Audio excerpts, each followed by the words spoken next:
What is good, y'all? It's Brian back with the Blurting While Dad live stream back on Tuesday night. Um, and so I wanted to jump in here real quick. First of all, we'll do a quick plug and shout out to the new community. I'm still growing it. The League of Extraordinary Unks and Aunties. If you're interested, or you got any questions, drop them in the chat, and I can kind of lay them out and lay out what the vision is with the community. I wanted to have a community, especially after this week with all the gender wars bullshit that was going on. I wanted to have a community for Black nerds that was devoid of a lot of your standard gender war or standard internet fare when it comes to Black nerd groups, because it always ends up breaking down onto weird gender wars. This week it was the Meg and Clay show that hijacked a lot of discourse in nerd groups and stuff like that. And I get it; it's pop culture. It's meant to start us conversing, but it's supremely unimportant. Like, it's really unimportant to the matters of the day. But some people are obsessed with it. But what I saw was specifically with the Megan Clay stuff, Meg the Stallion and Clay Thompson stuff. Specifically, what I saw was either any group that had their specific ideological axe to grind use that as a proxy to bang on whatever, if they're mad at men, if they're mad at women. I saw a lot of the weird little Tory dudes, the Tory Lanez dudes get in there, and that's their call celebrate. They're gonna fight you to the ground on Tory, and whatnot. It just turned into this weird mess, and it's supposed to be about nerd stuff, and we're arguing about this stuff. So anyway, this group is kind of a haven for that. It's a haven from that. And so I'm trying to grow a group where we don't have to have these kind of stupid conversations, or if we are going to have the conversations, they happen at a higher level than the way that they currently exist. So but yeah, if you're interested or you have any questions about what my vision is with the league, and the kind of space for Black nerds, let me know, and I can let you know what's going on with that. This week I wanted to talk, get into my nerd bag a little bit, talk about some observations from Saturday morning, i.e. the lack of Saturday morning cartoons, and give you a little bit of history about why Saturday morning cartoons and even cartoons after school ain't a thing anymore. Give you a little bit of history, and just talk about how the government essentially ruined that.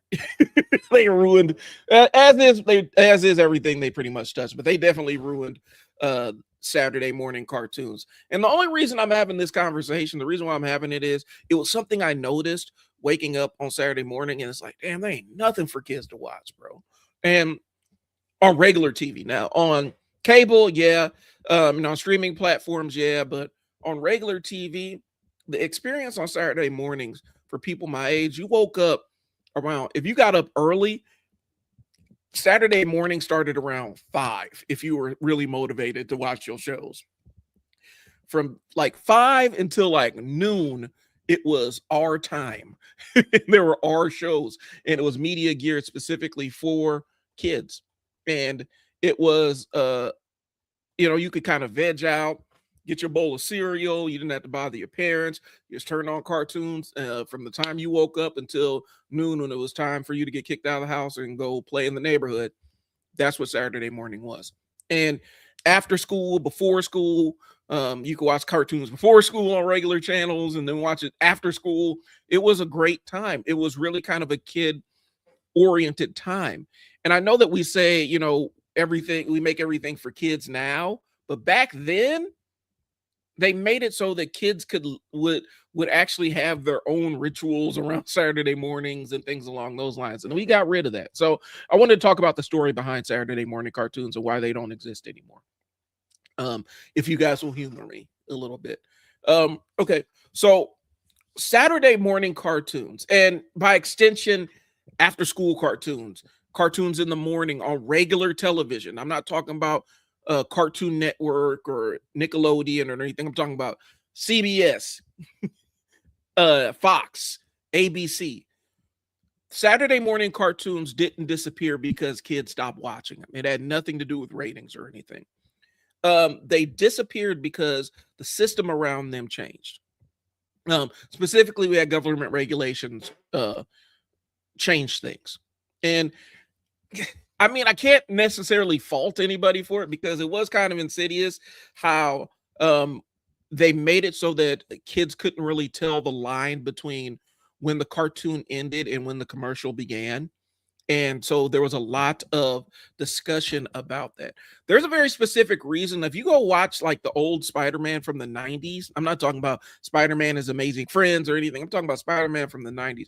There's a very specific reason why Spider-Man could only like punch robots, or if they punch, they cut away, or if they kick, they cut away.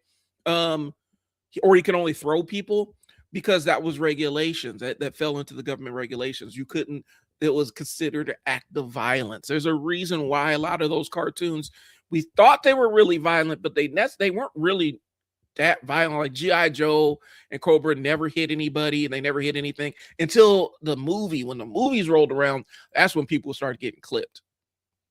What's going on? How you doing? Thanks for tuning in. God bless you too. The movies rolled around when they actually could go onto the big screen, and that's where we saw the Transformer slaughter of 1986, I believe, in theaters with my own eyes. I watched Optimus Prime's dead body on my screen. But there was a lot of the stuff that government regulation dictated a lot of what could happen with Saturday morning cartoons. And it created the pathway for it, but then also removed it. Okay. So regulation changed, the rules around advertising changed, cable came in, streaming came in.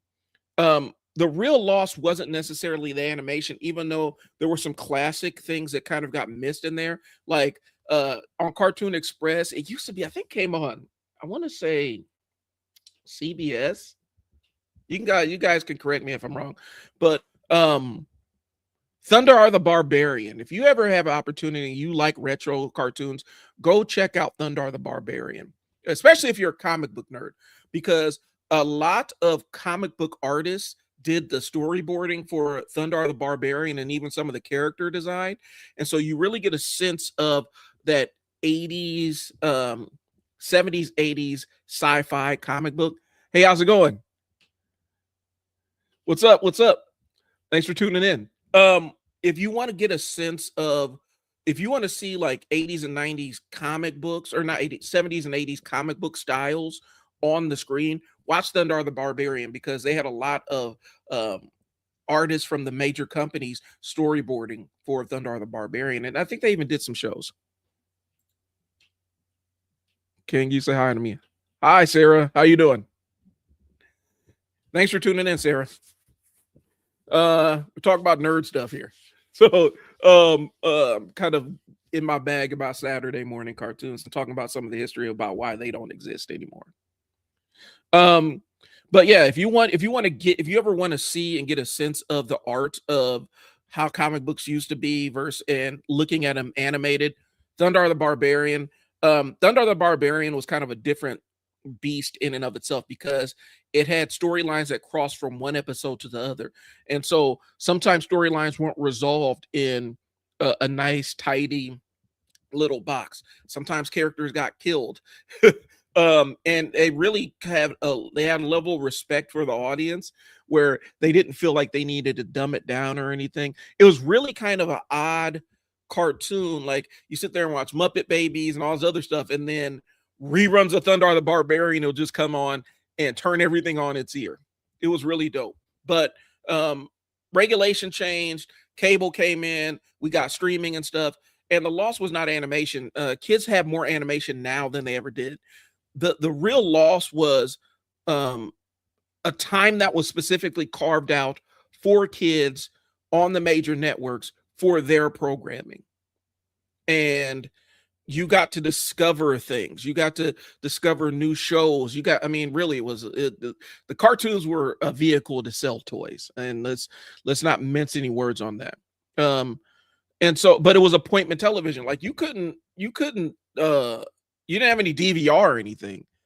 If you missed, if you missed that week's show, you had to wait till summer rolled around to see the reruns.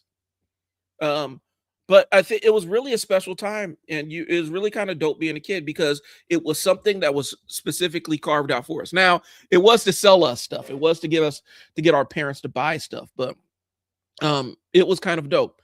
And so before streaming and YouTube and tablets and everything, um, you could sit and you watched what was on. If your show came on at 8:30 and you missed it, that was it. And so the limitation created that urgency. And I'm not just talking about Saturday mornings, I'm talking about after school shows too.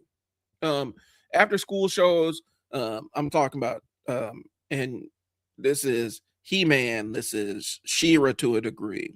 What else do we have? Jim, yeah, G.I. Joe. All of these shows, when they produce these, they're like producing 60 or 70 episodes because they're meant to show every single day after school. And um, you could have multi-part arcs. Like G.I. Joe had a couple of multi-part kind of arcs. Transformers did too. Um, and they would show either before school in the morning or after school as you're getting in. But they made sure that they made it so that as you were coming in or as right before you left for school, you had your cartoons, and then they went to adult programming. Okay. Um, but it was not just content availability. It was a weekly event. Like you would plan your Saturday mornings. I get my bowl of cereal, shuffle downstairs, grab my bowl of cereal. I was into Apple Jacks, OJ's. If you're really old school, I had OJ's, but Apple Jacks. Get my bowl of Apple Jacks, sit down. It was cartoon time, and it was kind of a dope thing because it felt special. Again, I know the cynicism comes in. It was marketed. It was basically unlimited, unfiltered marketing directly towards kids for toys and stuff. And that's where they stuffed all the commercials for cereal and toys and all of that other stuff. It got shoved into Saturday morning or before and after school blocks. Okay. But there's ABC, CBS, NBC, Fox Kids, Kids WB, Disney's One Saturday Morning. They all kind of defined different eras, like depending on how old you are. Some of these sound familiar, others don't sound familiar. Some people that were into the that came in the Fox Kids era, they weren't there for when ABC, NBC, and CBS had Saturday morning cartoons. They may have come in on the tail end of that. Others might have aged out before we shifted over to Fox Kids and WB and stuff. It just was different eras. Okay. And different generations had different anchor shows. From Looney Tunes, Fat Albert, Super Friends, Scooby-Doo, the Smurfs, Spider-Man and His Amazing Friends. And if you're in the 90s, it's X-Men, the animated series, Batman, the animated series, Mighty Morphin Power Rangers, Animaniacs. If you're a little bit younger, we got Recess, Pokemon, Yu-Gi-Oh! I still mess with Yu-Gi-Oh! Even though I was in high school and college. Jackie Chan Adventures was one of my high school fixes. And so the lineups changed, but the pattern stayed the same. Kids all over the country locked in, and it was kind of this shared experience. And you could go talk to your friends about what was on the show that morning. Here's the thing. I was a huge Mr. T fan when I was little. And I don't think y'all understand. Crack era, 80s, black kid, there weren't a lot of role models out there. And so we had Optimus Prime, we had Mr. T. And I was a huge Mr. T fan back in the days. And so Mr. T had A-Team, but he also had this really hyper bizarre cartoon where he was, I don't know if he was the coach or if he was just the manager. He traveled around with a busload of kids that were gymnasts, and they would solve mysteries. If you've ever watched like Mike Tyson Mysteries, it's kind of based on some of the odd situations that happened in the Mr. T show. But it was kind of this unique thing that just happened on Saturday morning. We had Turbo Teen, where a dude, like a teenager, changed into a car. Like we got a lot of super experimental stuff in cartoons. Some of it was really insipid and crazy, but some of it was kind of dope. But yeah, kids across the country watched a lot of the same things at the same time. And we had schoolyard conversations about it. Like I remember going in watching Transformers in the morning and going in, I think it was the Return of Optimus Prime, going to the playground and meeting up with the crew and talking about it. And, we would have our imaginary fights, who would win, He-Man or Optimus Prime. Like, we would have these things, but we'd have our own conversations around this kind of stuff. And I mean, it was like our version of stories. Like, if you had older folks that watch soap operas and everything, it was our version of watching our stories.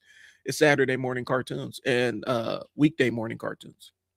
You didn't have to explain what happened on Saturday morning. Everybody knew. The conversation just started at recess. And everybody had their specific cartoons they liked or disliked. I didn't mess with Punky Brewster. I had friends that was all into Punky Brewster. I had friends that didn't really mess with He-Man like that, but they was on Visionaries. So there were so many different options that you could really just kind of pick your poison and watch what you wanted to watch. The major part of the 80s animation boom was toy sales. And so shows like He-Man, G.I. Joe, Transformers, My Little Pony, Care Bear, Strawberry Shortcake, Gems, they weren't just shows. They were toy ecosystems. They were toy delivery systems. And that's part of the reason why we don't have Saturday morning cartoons now. Because unfortunately, these toy companies took advantage of the fact that the line between commercial and television was blurred. And so oftentimes you would see new Transformers debut just because they were releasing a new toy. The entire premise behind the Transformer movie and them butchering the Autobots, like butchering them, brutalizing and butchering them in the movie, was because they wanted to roll out a new line of Transformers toys. And they wanted kids to just say, yeah, we don't like Optimus Prime and Bumblebee no more and Jazz. I think Bumblebee and Jazz survived, but we don't like Optimus Prime and Ironhide no more. And so we're just going to murder them in front of these children's eyes on the big screen. They're going to get blasted. Prowl's going to have smoke coming out of his eyes and mouth. He's going to have a big hole blasted through them. The kids will love it. Kids will love it. And then we're going to introduce other robots like Springer and RC, and we're going to replace Optimus Prime with Rodimus Prime, who transforms into a giant station wagon. Kids will love that. They'll love their awesome Optimus Prime that they've been invested in emotionally for the last couple of years. They're going to love the fact that we replaced the semi-truck that Optimus Prime transformed into with a whiny station wagon, a whiny, ineffective leader of the Autobots who transforms into a station wagon. Kids will love it. And so that's why they killed all the Transformers. They tried to do that with the G.I. Joe movie. Initially, they were going to kill Duke in the G.I. Joe movie.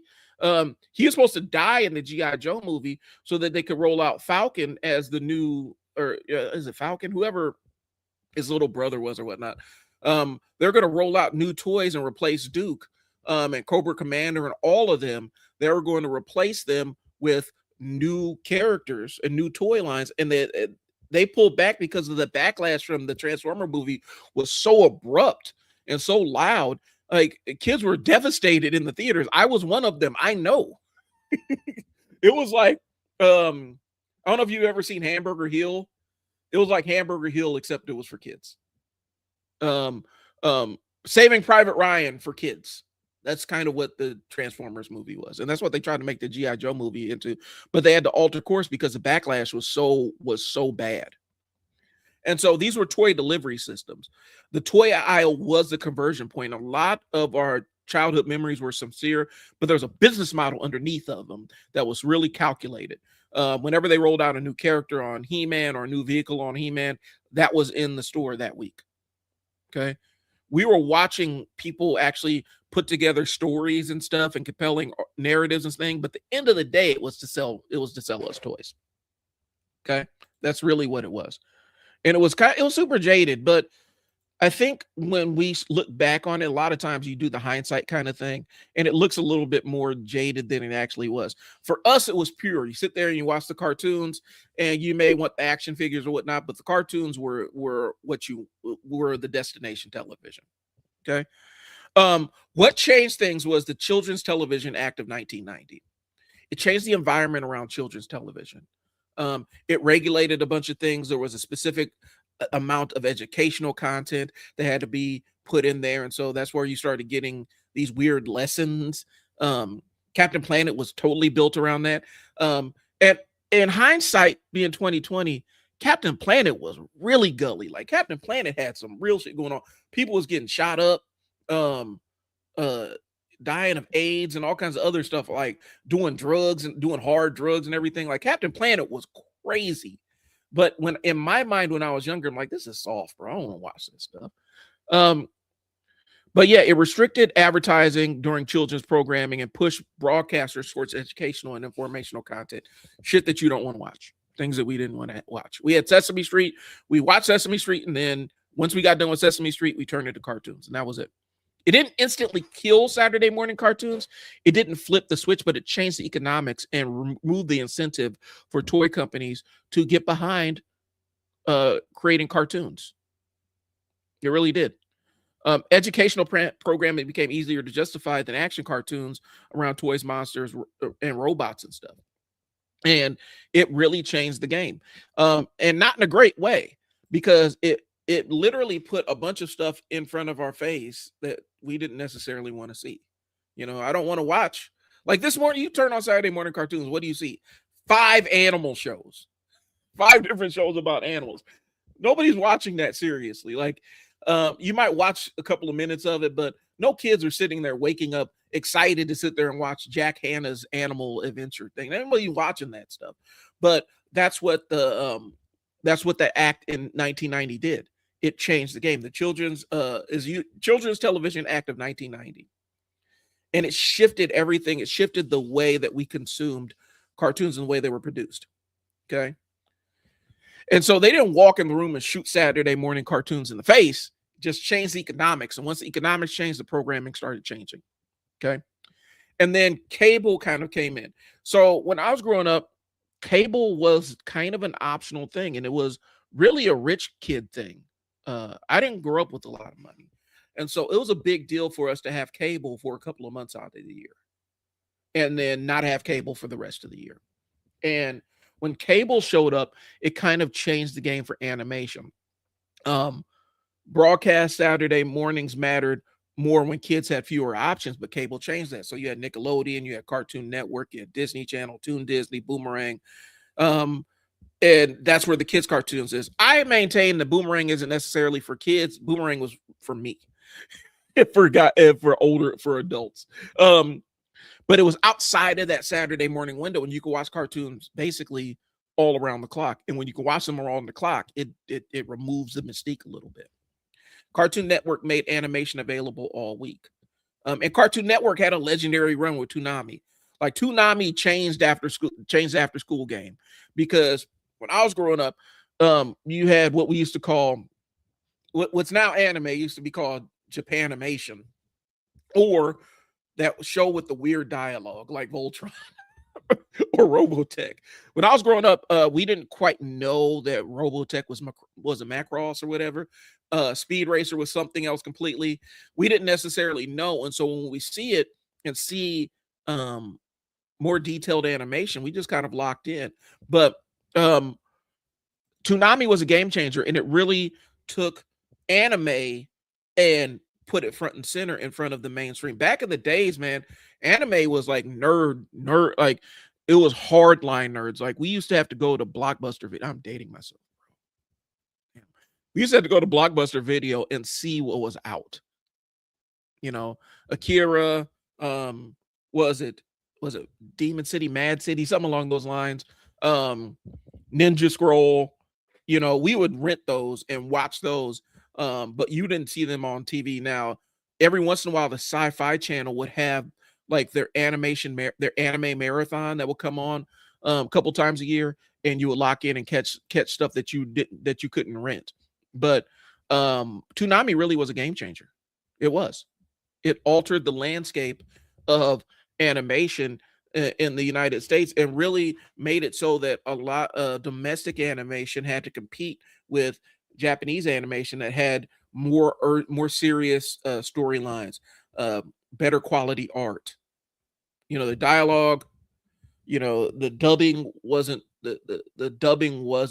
great, but You just kind of adjusted to it. But yeah, Toonami changed after school because Toonami was dope enough that I was coming home and watching Toonami and like as a senior in high school and in college and stuff. I was watching Toonami when I got home from my classes. Cartoons didn't disappear from kids' lives; they migrated, and so they didn't stop watching cartoons, but cartoons escaped Saturday morning. And I'll stand on this. It made it feel. It made it feel a little less important. It didn't feel like a destination anymore. And the end came at it came slowly, then all of a sudden it was just gone. And so by the 90s, broadcast networks were pulling away from traditional Saturday morning cartoon blocks. They were expensive and they couldn't really justify the ad time. Hey Jacob, how's it going? Thanks for tuning in. Um, so that entire children's programming act, children's television act, it killed Saturday morning cartoons, but it came really slowly. By the 90s to 2000s, broadcast networks pulled away from it. ABC moved away from cartoons in 1992. They had a live action teen programming block in 1992. I think that's where you got Saved by the Bell and a couple of other things. ABC and CBS and eventually CW, they leaned more into educational or lifestyle programming blocks, which started driving kids away. CW's Vortex block, which by then I had aged out. Like, I had my own kids at that point. And they were babies at the time. But the CW's Vortex block ran from 2012 to 2014 and is treated as the last major Saturday morning cartoon block on broadcast television. And it ended in 2014. And it was replaced by One Magnificent Morning that nobody wanted to watch. The date matters because it was a symbolic end of the old broadcast television tradition of Saturday morning cartoons. And so the date was September 27th, 2014. Okay. That's when it kind of ended this, cartoons on Saturday mornings on regular television for kids. It wasn't in animation, but it ended Saturday morning cartoons as a ritual that kids across the country participated in. And you didn't have to have money to participate in it. You didn't have to have cable to participate in it. You could watch it with your friends, and it didn't matter where you were socioeconomically. Okay. And then, of course, streaming comes in. Streaming gives you access at your fingertips. You can watch whatever cartoon you want whenever you want to watch it. It was upgrading access, but it changed the relationship. Okay. Saturday morning cartoons, if you didn't catch it that first run, you was done. So you had to wait until rerun season came around. Streaming really took that away. And it's not a bad thing. It's progress. You can watch whatever you want to watch when you want to watch it. But back then there was something special about I have to catch my show. I'm gonna sit down, eat my breakfast in front of the television, and catch my show. There was something special about it.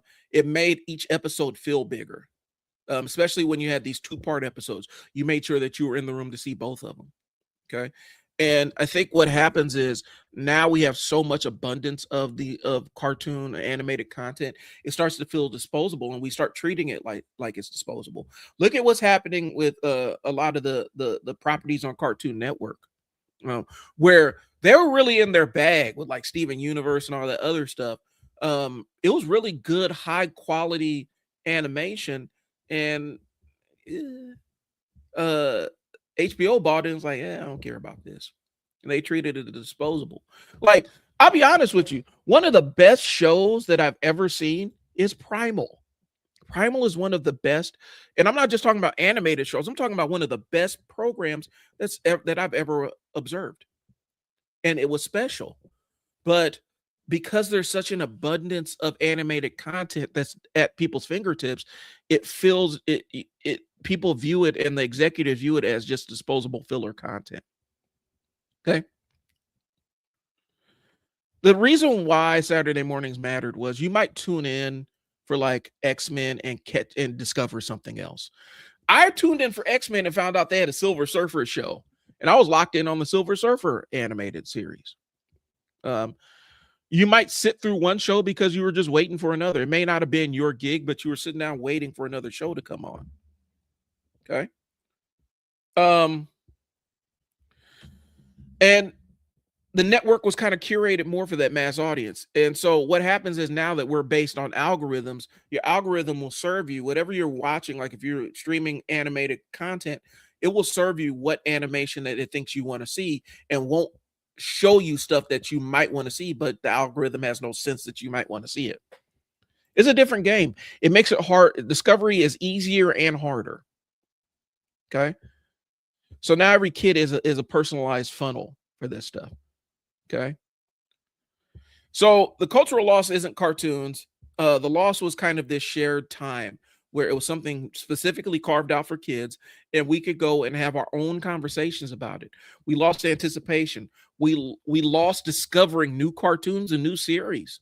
Um, it's the loss of having that it's the loss of having the conversation with your friends on the playground about the latest episode of GI Joe.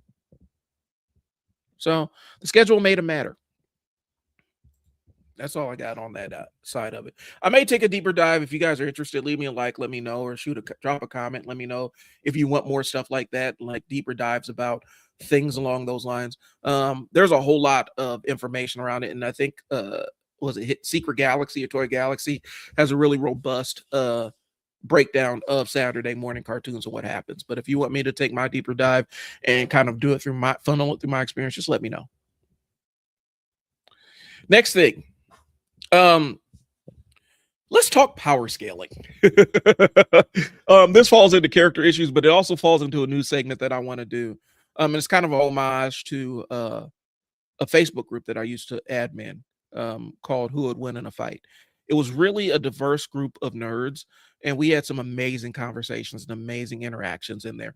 And this was kind of when Death Battle was really taking hold and becoming a thing on YouTube. But the group preceded that. And so I want to start a segment about who would win in a fight. I know there's a bajillion fight making comic book characters or cartoon characters fight each other. There's a bajillion of those. I want to add my voice to it because I'm fascinated by this stuff. Okay. And so first things first, we have to talk before we start talking about character matchups and all this other stuff. And this is kind of sparked by a lot of the conversation around Invincible and how they're showing General Thrag moving, or Grand Regent Thrag moving, and he's on Demon Time. And people who didn't read the comic books weren't expecting Thrag to show up and show out the way he did, and it invariably starts bringing the conversation about Thrag versus Superman. And it opens up that entire a can of worms when it comes to putting characters in fictional fights and fictional conflicts and seeing who would win if they fought each other. And so you start seeing Thrag versus Homelander, Thrag versus Superman, Thrag versus Hulk, all of these that start coming out. I like those kind of conversations. I'm not bored by them, but I do think we need to have some kind of frame around it and some kind of narrative frame around it. So let's talk about power scaling. And we got to use Marvel as the example for this, because DC's power scaling doesn't necessarily exist. Yeah, people have feats and everything, but there is no real necessary scale to tell you how much stronger Superman is than Wonder Woman or Aquaman. And Marvel actually tried to do that. So let's talk about it. Marvel tried to quantify power. They built broad strength classifications through reference materials like the official handbook of the Marvel Universe. If you ever get a chance in the used comic book store, grab those. Like if you see the official handbook of the Marvel Universe, they're normally based on the letter of the alphabet. It's really good, really entertaining reading to see, to get a little bit of groundwork about how the original artists viewed these characters. And so, but the official handbook of the Marvel Universe, that was a series of comics, and I know they've released bound versions of it. But in the official handbook of the Marvel Universe, they had different strength classes, specifically strength. Class 10, class 25, class 75. I think they had class 85 and class 100. These gave readers a baseline, and class 10 meant you could lift up to 10 tons. Now, here's the thing. The comic book writers had no idea how much 10 tons was and what something that 10 tons looked like, but it sounded like a lot. And so they just used that. The entire class 100 thing. There are superheroes that are class 100 that have lifted things that are hundreds of thousands of tons in the book. They in real life they weigh hundreds of thousands of tons, and they've lifted those too. So it does break down a little bit, but this is the original system that they use. But they gave readers a baseline, um, and the stories kind of stretched and violated those boundaries. I know Spider-Man has at least one near class 100 feet of strength that I can remember, um, possibly more. I know the Thing, Ben Grimm, who is class 85 and has kind of graduated up to class 100, has stuff that is way over class 100. Of course, the Hulk is the one that comes to mind, where he is class 100 plus, but initially it was class 100 all the way up to incalculable. He had feats that were not limited by 100 tons, but these feats gave readers a baseline. Okay. Marvel gave a system and the rights around it when the story needs a little bit more. So Marvel strength class system was useful because it gave fans a starting point, and kind of an anchoring point within the Marvel universe. Okay. Spider-Man's not supposed to be in the same raw strength category as the Hulk, but he also is much stronger than your regular human being. Magnitude stronger than your basic human being. The Thing is usually a heavy hitter.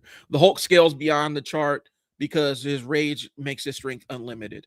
The system's not useless. It gives you language.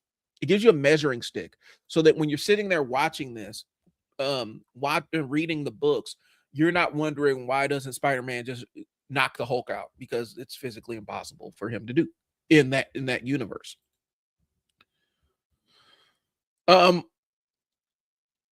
The feats kind of complicate everything, and that's the issue. Isn't necessarily the classification exists, but the issue is that the feats don't always respect those classifications.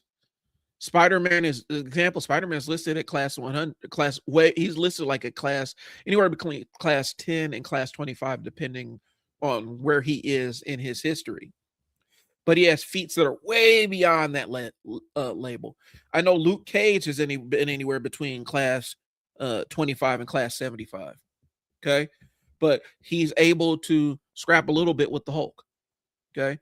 And so when we have these conversations, one person argues from the handbook, another person takes the internet, somebody argues from the page, and then we start talking about different feats. And they're all using Marvel material, but you're using different writers. It's not the same kind of evidence. Okay. One person is arguing from the stat card, the other person is arguing from the comic book panel. And so when we're having these conversations within the group regarding the power scaling thing, and I had to pull it up so you guys could see what I'm talking about. It created different conversation. And so one of the things I'm stuck with is when Marvel and DC, because they've done a couple of different crossovers, right? They've done a couple of different crossover books. Marvel and DC have done a number of crossover books. The one that comes to mind is the one that I saw in the 90s, because that's really the first one I was fully aware of. And so you had the conversation of Hulk versus Superman. And you always get your fans of either side, and they're fighting to the death on it. And my thing, I was always asking, well, what universe are they in? Are they in the Marvel universe or the DC universe? Because the way that they have it scaled and the way that they have it laid out is in the Marvel universe, physics work one way, and then in the DC universe, physics work the other way. It was an easy way to lay it out, because in the Marvel universe, the Hulk's strength was tiered incalculable and tied to the physics of the Marvel universe. Whereas he goes to the DC universe and his strength is incalculable, but so Superman's strength is incalculable, and vice versa. If Superman came over to the Marvel universe, he would still be tied to the same power scaling system. And so he would be class 100 and above. Like I said, it's just, I enjoy the fact that there exists a power scaling thing. Now, the problem with it is, like I said, we have almost 60, 70, damn near 80 years of material. And so through different artists and different time frames and different understandings of different things about science, it becomes very difficult to maintain the feats in the power scaling. Okay. So the baseline isn't the ceiling. Marvel's power classes work best as baselines. They're not hard caps. They tell you where a character is. They tell you where Captain America is in relationship to She-Hulk. Okay. But and then there'll be cases where you might see Captain America punch She-Hulk and it actually affect her, which if you're going strictly on what the power scaling says, that should never happen. But it tells you where a character is. It doesn't, they don't tell you the wildest thing the character's ever done. And a character's average showing and peak feet aren't the same thing. Spider-Man can normally catch cars, but what he can't do is lift a 100,000 pound building or 100-ton building off of him, or a bridge or whatever. So let's pivot into this. So I'm building out who will win in a fight, and I'm bringing it to the stream because just in honor of the group, bro. Like, it was so many cool people in that specific Facebook group. I love to start it again, but it's just a matter of getting everybody's in different places right now. And it's hard to get the same crew back invested in it. And it was really kind of a product of its time. Okay. But I'm bringing it back. So who would win in a fight? I'm still building out the rules, but we're going to do it anyway. Okay. This is my new segment idea for the show. And it's a shout out to the old Facebook group that I used to admin. It's a group that has Marvel fans, DC fans, indie comic fans, anime fans. In general, all the nerds can kind of come in and involve themselves in who would win in a fight. I don't know how I'm going to facilitate this on a large scale, but I'm going to figure out a way. The debates can get spirited, but when they were good, they were really good. People brought feats, they brought tactical arguments, they brought matchup logic. And yeah, every group had outliers. We had to put rules in, like Batman can't win every fight. We can't put Superman in every single fight. Somebody wanted Harry Potter in every single fight. Okay. We had to make rules around it. The segment is not becoming another versus channel.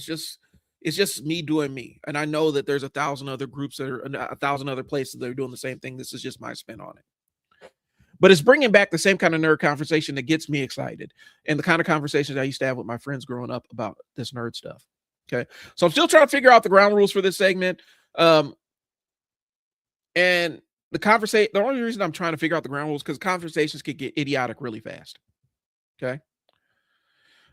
Ground rule number 0 is Batman cannot be in every fight. He can't be in every fight. He cannot win every fight. Batman with prep time is not a universal cheat code. It works in the comic books. Once you get outside of his universe, you just can't count on that every single time. Okay. He's tactical. He's prepared. He's disciplined. He's resourceful. That's all well and good. But that doesn't mean that he can just he can win anybody as long as he has prep time, because you could make the same argument for Dr. Doom. And arguably Dr. Doom has done more amazing stuff than Batman has done with prep time. Okay. So this rule applies to everybody. There's no automatic winners. You can't just say prep time is the cheat code. Prep time cannot be the game genie. Okay. So I'll lay out a couple of the ground rules, but I'm still figuring out how we're going to do the who would win in a fight ground rules, and specifically how we're going to do the forum. One, what universe are we in? We got to acknowledge whose universe we're fighting in. Marvel rule and DC rules have different rules. The Flash's top speed in the Marvel universe is nowhere near his top speed in the DC universe. Okay. Marvel actually has to pretend to care and be knowledgeable about physics and stuff, and it blends in with science words. Magic has its own rules in the Marvel universe and DC universe. DC is really conceptual. It runs on mythologies and symbols and cosmic forces. And so there are differences between the universes. And so we need to discuss that. So we have to pick the where they're fighting. Okay. Which version of the character? You cannot just pluck Superman 1 million and say this is Superman. Like, you have to specify Superman 1 million. Okay. Salvage Hulk ain't World Breaker Hulk. Golden Age Superman is not post-crisis Superman. Okay. Movie versions are not comic book versions. Okay. You can't just say Superman, Batman, a Hulk, like there's only one of them. You have to dictate which era and where they're from. Okay. Um, let's see. Rule 3, feats matter, but so does consistency. One insane feat can show potential. Repeated feats show that there's capability. Peak feats show what happened one time. Consistent feats show what we should expect. Rule 4, if we're going to do this thing, if we're going to do the who would win in a fight thing, rule 4, speed is not just speed. Okay. You need travel speed, combat speed, reaction time, perception, durability, and control. Okay. Silver Surfer travels at absurd speeds. Flash fights at absurd speeds because its power scales with movement and perception and protection altogether. Speed without perception and durability is not superpower. Okay. Rule 5, physical advantages and tactical advantages both matter. Okay. There's a there are some very narrow reasons why um we cannot put Steel up against Magneto. It's just not gonna work. It's just not gonna work. Strategy matters, but it's not pixie dust. There's a specific reason why Thrag and Superman will not work. And if you've read the comics, you know exactly why. Thrag ain't whooping Superman. At least the comic book version of Thrag ain't whooping Superman, and there's a very specific reason why. Okay. Rule 6, environment and setup matter. Okay. I don't need to go into that. City, desert, space, underwater for Aquaman or the Submariner. Okay. Rule 7, narrative weight exists, but we have to control for it because plot armor is real. Batman wins some of the shit that happens in Batman books because it's a Batman book. Okay. Main character energy is real. There's a reason why Wolverine is in damn near everything. Because he's the most popular X-Men character. And so we got to shove him in everything. But he has a ton of plot armor because there's some shit that Wolverine does that should not happen. And it should not be a thing. Plot armor can't decide everything. That's not analysis. We can admit plot armor exists without making an entire argument. Okay. So here's an example of some future frames. All right. So Homelander versus Omni-Man. Okay. If you read the comic books, I would put Omni-Man at a tier below Homelander. I mean, no, I'll put actually let me phrase it. I'll put Homelander at a tier below Omni-Man. Sorry, I didn't mean to do that. Hold on one second, y'all.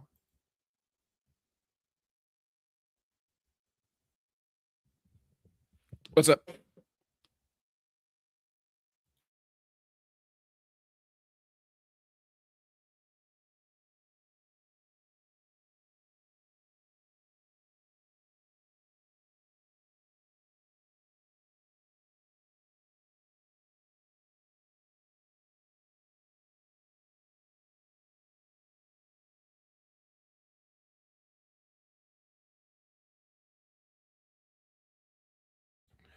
Call her back. So, I would have Homelander a couple tiers below Omni-Man just because I've read the boys comics and I know that Homelander's durability, he is he is vulnerable to a lot of physical weapons if somebody has a level of strength to apply them. Okay. Omni-Man exists in a universe with much higher power scaling, durability, speed, and planetary stakes. Okay. And so we could have that conversation, but if you're going to pick Homelander over Omni-Man, you better be able to bring some kind of proof. Okay. I know there's already a million channels. That's true. But it's not just who wins. The point is, what rules are we using? What evidence matters? What's the tactical path? What does the matchup reveal about the characters? I don't care if everybody agrees with the answer. I care if the argument makes sense. Got it? So I want to roll out who would win in a fight. I need to take a quick pause for the cause, and I'll be right back.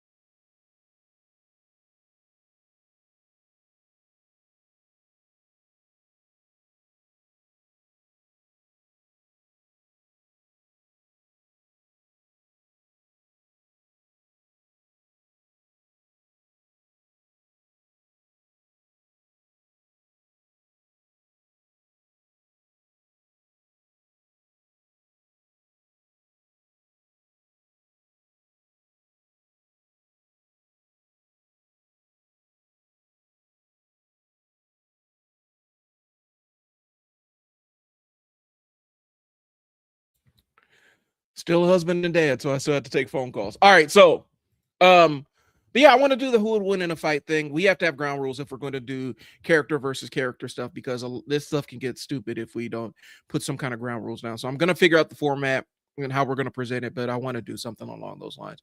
If you're interested, drop a request, and maybe I'll even have a format where you guys can submit your own potential battles. Okay. Let's talk about I want to talk about this is kind of ask a dad thing.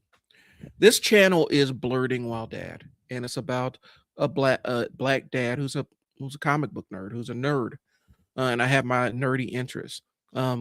Next week I will be ready to talk about my thoughts on my reread of The Dark Tower, and I'm on the Wastelands right now. I just finished drawing of the three, and so I'm gonna be having conversations about that. But um, I used to be more ashamed of being this nerd, this black nerd, because in the 90s it wasn't cool being a black nerd, bro. Like it was not fun. But I've really since about 10th grade, 1995, 96, I've really kind of embraced who I am and what my interests are in terms of this stuff. And one of the things is um, it's weird because your passion can ebb and flow. Like there was a time where I actually thought I had grown out of comic books until I actually needed a reprieve and I needed to go back into something that made me feel comfortable. And then I was back into comic books.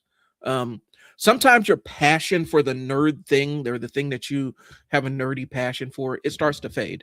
For me, it can be a byproduct of ADHD because it kind of goes in cycles. Some days I'm really super interested, or some months I'm really super interested in pro wrestling. Other months I'm really in my comic book bag. Other months I'm really into my fantasy and horror movie and book bag. And so it really shifts based on where my attention is and where my energy is. But if you have one really strong nerd passion, the passion that you have, the nerd passion that you have, it can fade. And it's scary because it can feel disorienting because you don't really know who you are. Okay. Especially if that thing's been a part of your identity for years. You know, comics, games, anime, collecting cards, whatever it is, you start wondering, have I grown out of this? Am I done with this? But fading interest in a thing doesn't always mean the love is gone. It just means you got other stuff going on in your life. You know, uh, for a long time, I drifted out of comic books when work got really tough. But my sanctuary when I couldn't find anything else was going to the comic book store on my days off and finding used comic books and reading them. That ended up being my sanctuary. That was the thing that bailed me out of a dark place with my job, was being able to reignite my passion and reignite and get reacquainted with my passion. Okay. Sometimes you're oversaturated. Sometimes you just need space. Sometimes you just need a break from the things that you even are passionate about. Um, Sometimes your life has shifted and your relationship with the thing has to change. There was a time where I went for almost 3 or 4 years where I didn't really play video games at all. And then I found a way, I got back into them, and it ended up becoming a comfort thing to cool my brain off. Losing excitement over a specific nerd interest doesn't mean you're losing your identity. You don't stop being a nerd because you're not reading a new comic book every week. You don't start loving comics because you're not buying new issues right now. Okay. I haven't been to a comic book movie. Like the Fantastic Four First Steps was the first comic book movie I had been to in over a year, and it's almost been a year since. Okay. We used to make an appointment to see whenever the newest thing dropped from Marvel or DC. And now I don't have that anymore. Okay. Identity and activity are related, but they're not the same. You are not required to constantly consume everything to prove you still love it. And I think in nerd spaces, we get really bad with the gatekeeping because I could be out of the loop for a while, but just because I'm out of the loop with, this new writer or this new storyline doesn't mean that I'm still not a nerd and invested in said thing. I just haven't had time. And I feel like we do too much checking each other's credentials over that. Okay. You're not required to constantly consume something to prove you love it. Sometimes you're just full. Sometimes you can go for years and your brain could get full. That's an ADHD thing for me. My brain will reach a saturation point almost on a daily basis, sometimes multiple times a day. And I may not have the things that I love may end up feeling like a burden. Like I may want to go and buy the latest issue or download the latest issue of X, Y, and Z, but I have to just say, I got to listen to it on YouTube, man. I don't have the bandwidth to go do this. Okay. And sometimes the hobby can start feeling like homework, keeping up with every book, every issue, every reboot, controversy, casting rumor, and online debate. It can get really exhausting, and it will destroy your joy. That's why I joke around, but sometimes I will say nerds will kill joy. They will destroy people your passion for things, arguing with them on a daily basis. And at some point, joy just turns into maintenance. Sometimes you're not bored, you're just completely overloaded. So you don't want to ever force it. Okay. Keep pushing. If you keep pushing through being burnt out on your passion, the love you have will turn and start feeling like a burden. Okay. It's better to step away and pause and say, I love comic books, or I love the latest anime, or whatever. I just need to step away from a little bit. Specifically, like with pro wrestling, I had to step away because I was getting super cynical about it because I wasn't connecting with the product in a way. And it wasn't just WWE. It was TNA, it was AEW. I wasn't connecting with any of the product that they were putting out there, and I was actually hating watching every week. And it took me to a bad place where I'm like, I don't want to watch this anymore. I think I'm falling out of love with it. And so I just had to hit the pause button. Okay. But taking a break isn't quitting. Breaks are part of long-term fandom. You can step away and then come catch back up later. Or you can skip entire arcs that you don't like. If you're reading a comic book and you're like, I don't like this arc, you can just skip it and pick it up later. You can stop buying for a while. You can come back when something motivates you. I had walked away from a lot of DC comic books because it was kind of listless up until the Absolute Universe rolled around and the mainline DC universe stepped up. And now Marvel's the one that seems to be really directionless. Okay. The love may come back differently. One of the things that really got me back into collecting was being able to hear comic book breakdowns on YouTube, because I may not have always been able to get into the store or had the money to download the latest issue or latest arc, but I could listen to somebody else break it down and then go collect it afterwards. Okay. So the love might come back differently. It may be more selective, less obsessive, and a little bit healthier. But coming back doesn't mean that that is fake. Okay. Sometimes sometimes the way you keep loving something is by leaving it alone for long enough for the joy to return. And that's with a lot of different things. Sometimes you got to walk away from a thing that you love and um see if that joy returns or if you feel like there's a void that you're missing. Okay? So, I kind of took a break from and so I'm saying that to say this. I took a little bit of a break this week from ADHD content. I know that that's stuff that you guys really like, and you like hearing what I have to say on it. But one thing I don't want to do is I want to share my experiences with you, and I want to create a space where it's comfortable and safe for people, specifically Black folks with ADHD, to share their experiences because we don't always have that, you know, um, and specifically for Black folks, but people that are marginalized with ADHD, we don't always have a safe space to discuss it. But I realized I needed to kind of take a break because I was trying to come up with topics to discuss and it wasn't feeling organic or natural. One, two, I also don't want to present myself as your avatar or your hero or the person that you follow regarding this. I can share my experiences with you. I could tell you what works for me, and I can refer you and say, hey, how's it going? Thanks for jumping in. So, I could share a lot of my experience with ADHD, but I had to step away a little bit from this week just because I don't want to be, because what happens is you start getting parasocial stuff like, um, and I'm not a therapist. I was going to school for it. Didn't most of the coursework for it, but there was some shenanigans that happened where that wasn't available to me, and that master's degree program was something I couldn't afford, and the people that said they were going to pay for it reneged on the plan. So I would have been a licensed clinical therapist, but it just wasn't in the cards for me at the time. But even if I was a licensed clinical therapist, I would not be doing clinical therapy on a live stream. And I don't want to set it up where people are looking to me for their guidance when it comes to um, diagnosing their ADHD or getting help with it. The most I can tell you is seek a professional's help, and I can tell you what happened and what worked for me and what I've seen because I even though I'm not a clinical therapist or any of those other stuff, my background comes working with kids with neurodivergence.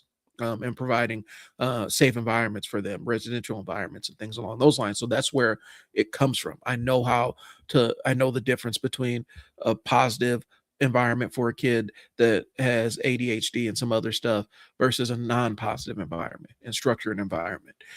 I don't want people to see me as their one and done answer in a box and stuff like that.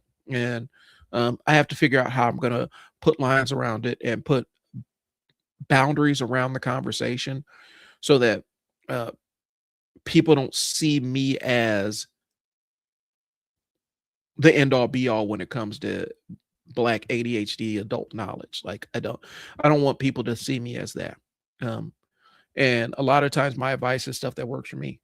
But I would never tell you what medicine to take. I would never tell you what your diagnosis is. I would never give you any cognitive behavioral science. What I will give you is things that worked for me and things that didn't work for me. And that's about it. But I wanted to take a little bit of a break from that conversation this week so I can get my bearings to figure out what my boundaries are around that. Um, because it was one specific message that kind of got me. And I'm like, oh, this is not going the right way. And it wasn't a bad message. It was a heartwarming message, but um, there's a little bit of parasocial stuff in there, and I don't want to open that doorway because specifically vulnerable place uh, with your neurodivergence, and you really need help. You should not be turning to me for your answers. I can provide you a little bit of guidance and say, hey, you need to seek out a professional, and I could tell you what worked for me, but you should not be turning to me for your treatment. It's just not. And so I'm putting a pause on that conversation um, until next week, and then I can establish some boundaries around how I want to proceed with sharing my ADHD journey as an adult. Because I'm realizing it is a solid component of the show, and I'm realizing that it does benefit people to hear somebody else's experiences. But what doesn't benefit people is not having boundaries about it. Okay. And I hate to vague posts like this, but I'd kind of got to because I don't want to necessarily out anybody, but um it was more on one of the social media things that I posted. I don't want people to see me as their answer or their savior when it comes to this stuff because um I can't I don't know you personally. I can't guide you. I don't know the nuances. I'm not professionally equipped to deal with some of the stuff that comes with the ADHD diagnosis and some of the other emotions and things that are tied to it, especially after discovering, especially if you're an adult who are just getting diagnosed after going through a tumultuous childhood with it. Yeah. So anyway, but yeah, Maddie, thanks for tuning in. I'm sorry that you caught the end of it. I'm about to log off here, but I'll catch you next week. I gotta go up here and grab something to eat before I go get my daughter from play rehearsal. So anyway, thanks for tuning in. I gotta log off and do the dad thing. I'll talk to you guys later. Peace.